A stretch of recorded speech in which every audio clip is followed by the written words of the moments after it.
Hi guys! Welcome back to my vlog. So for today's vlog, it's all about cooking time na naman. So ang ating lulutuin ngayon is pang snack na naman.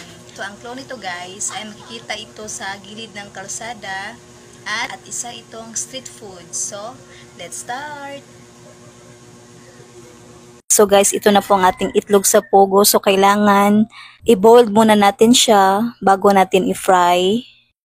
Before anything else guys, mag-prepare muna tayo ng pang-coating para sa ating quick. So first, lagyan natin siya ng flour. 5 na kutsara yung flour na nilagay ko guys. So depende sa inyo yon kung ilan yung itlog sa pugo yung nabili ninyo. So lagyan natin siya ng food coloring guys para maganda naman tingnan yung ating quick. Then after ng food coloring guys, lagyan natin siya ng kaunting asin. Then lastly, ground paper. Then i-mix natin ng mabuti.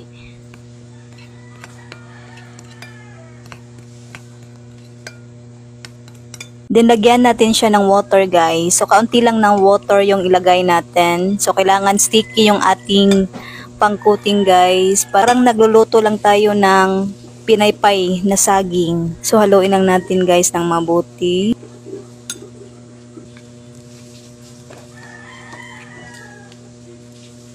Lagyan pa natin ng kaunting tubig.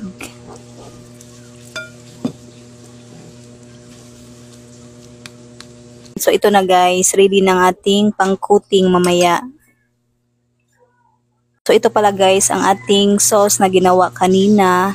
Hindi ko lang ipinakita sa inyo kung paano gumawa. Pero sa next vlog ko, ipapakita ko sa inyo kung paano gumawa ng sauce ng ganito. Ito na guys, ready ng ating itlog sa pugo. Boiled na siya. I-fry na natin ang ating itlog sa pugo para gawin nating quick. Ngayon, nag-fry na tayo. So ito guys, luto ng ating quick. So guys, ito na yung ating sauce. Guys, ito na pala ang ating homemade quick. I-try na natin at saka ang ating sauce. Ito siya.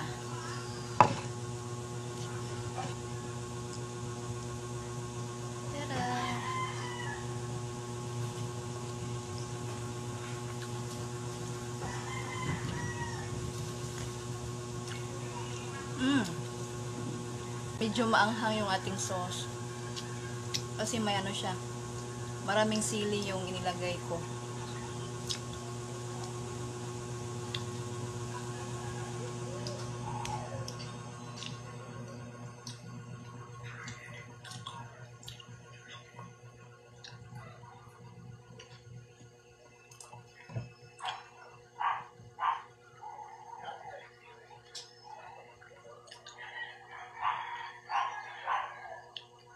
Masarap siya guys. Try nyo din.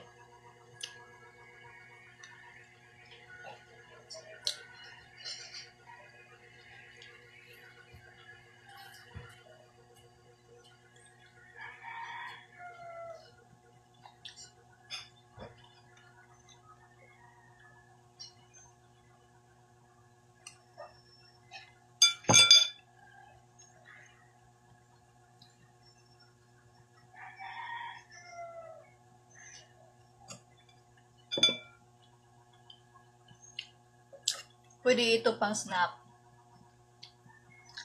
Ito yung makikita natin sa mga gilid ng kalsada, yung mga street foods.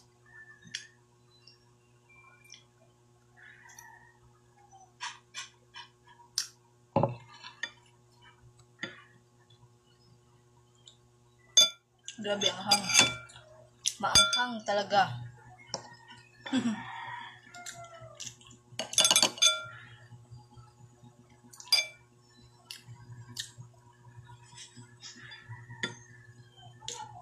So, yun na po guys ang ating vlog for today. Thanks for watching. See you on my next vlog. Bye!